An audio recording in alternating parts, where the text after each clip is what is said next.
Bonjour et bienvenue au Café du matin avec John Plassard. Aujourd'hui, je me focalise sur des nouvelles habitudes en termes de consommation et de dépenses.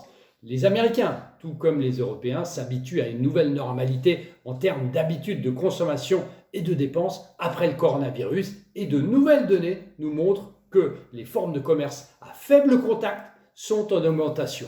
Selon les enquêtes en cours tirées de l'entreprise Gallup, le pourcentage de personnes pratiquant des activités commerciales de faible contact a fortement augmenté entre mars et mai. Les plats emportés au restaurant, par exemple, ont connu la plus forte croissance, passant de 26% des adultes américains déclarant qu'ils l'avaient utilisé plus souvent qu'il y a un mois en mars à 44% en mai. Les commandes à emporter dans les magasins ont également connu une croissance similaire, passant de seulement 19% en mars à 36% en mai.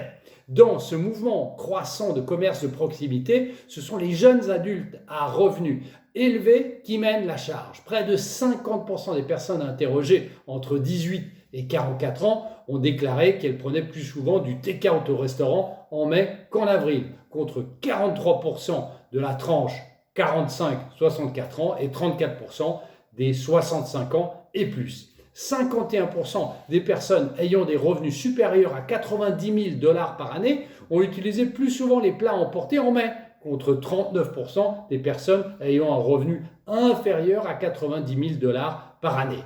Alors que les mesures de réouverture sont en cours dans de nombreux États du pays, les comportements de dépenses prudents devraient se poursuivre car les gens ont peur d'entrer en contact avec des personnes qu'elles ne connaissent pas. Les services sans contact pourraient ainsi rester en place même si les entreprises, les restaurants et les autres activités en personne reprennent. C'est une formidable opportunité d'investissement pour l'avenir.